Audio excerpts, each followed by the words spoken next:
Listen, Buddy by Helen Lester, illustrated by Lynn Munsinger. Listen, Buddy by Helen Lester. Buddy's father had a big, beautiful nose. He was a great sniffer.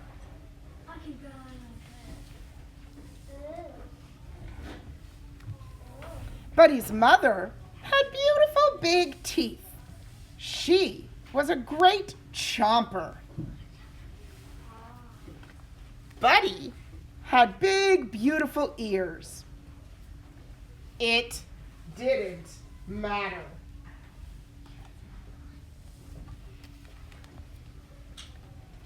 When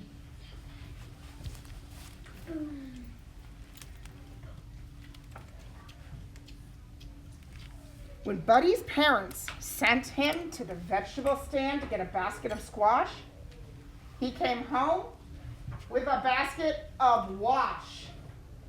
When they asked him to buy 15 tomatoes, he came home with 50 potatoes.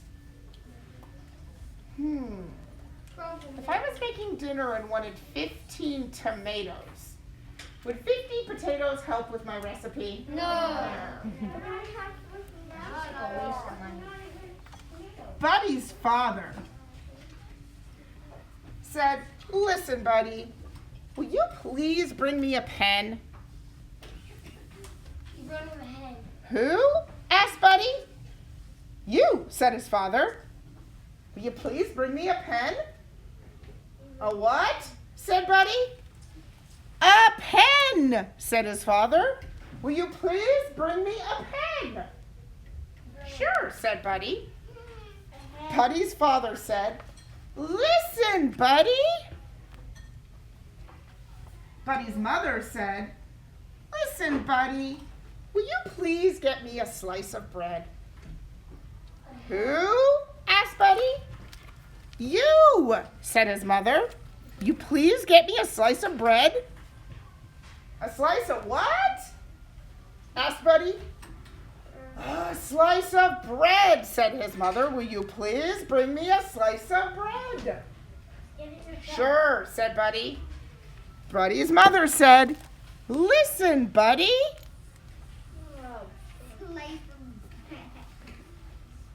Somehow, Buddy's mind was always wandering too far away from those beautiful ears. His parents tried yelling, "Listen, Buddy!" They tried whispering, "Listen, Buddy!" Nothing worked.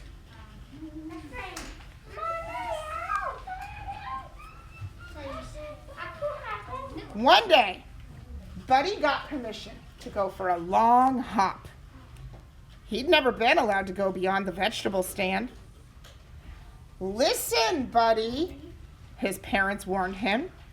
"Just remember, at the end of the road, there are two paths. The path to the left will lead you around the pond and back home. But the path to the right will lead you to the cave of the scruffy varmint. And that scruffy varmint has a nasty temper. So be sure to take the path to the left." What if he doesn't know? Give me the face, I would see if you had a nasty temper. That's a great way of saying you are mad and mean. Feeling very grown up, Buddy hopped along past the vegetable stand and on to the end of the road. "Now, let's see," he pondered.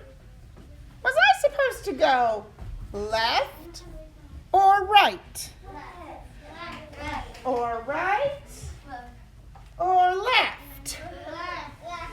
He thought as hard as he could. "The last thing I said was right, so it must be right." No. Right. went. 25 hops later, Buddy discovered that right was wrong. There in the front of the cave was the scruffy varmint, doing scruffy things that varmints do, like snarling, mussing his hair, rubbing dirt on his knees, and scratching a whole lot of itches. At his feet was a large soup pot. "What are you going to do with that soup pot?" asked Buddy. "What does one usually do with a soup pot? Bake pie?" replied the scuffy varmint, not too kindly. "I'm going to make some soup." "Some what?" asked Buddy.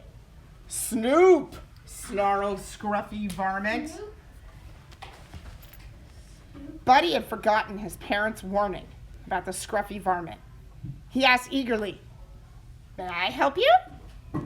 The Scruffy Varmint was not fond of having company, but with help he'd have his soup done sooner, so he said, "All right, Bunny Rabbit. Come here, help me gather firewood." "Who, what?"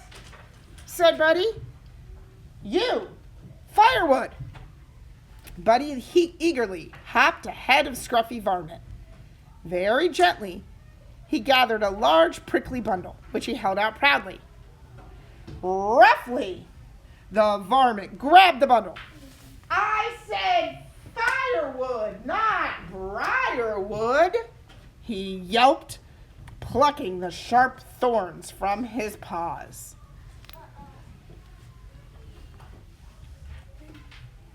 Later, when the pot was filled with water, the Scruffy Varmint lay against a rock, licking his paws and barking orders. "Hustle, Bunny Rabbit.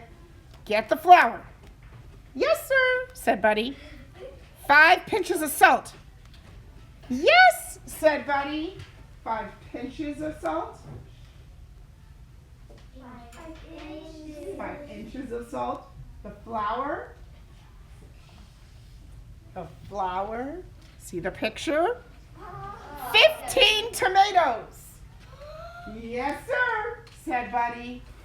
50 potatoes. Do those look like tomatoes? And a big load of squash. Look at the picture. Does that look like squash? That looks like wash instead of squash. "Yes, sir," said Buddy. The Scruffy Varmint rose and gave the soup a stir. He took a taste. It tasted a little like, well, a little, maybe it just needed some pepper. "Bunny Rabbit, get the pepper from the left side of the kitchen sink," the varmint growled. "Who get the what from the where side of where what?" said Buddy. The Scruffy Varmint repeated, "Who get the what from the where side of the where what?" "Oh, never mind." He stalked to the kitchen and got the pepper. He sprinkled it on the soup. "There," he said. "Now, Bunny Rabbit, put the soup on fire." Buddy put the soup in the fire. The fire went hiss. So did the Scruffy Varmint. "I'll teach you," he scowled. "I will have soup. Bunny Rabbit soup. And I know just the bunny to use. The Bunny Rabbit who never listens." Dun, dun, dun. Sounds just like my mom. Buddy listened.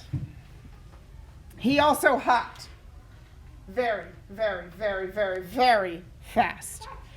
Faster than he'd ever hopped in his life. He whizzed up the road, past the vegetable stand, into the safety of his house. And a little while later, when Buddy's parents told him to bring a pen and a slice of bread, Buddy listened.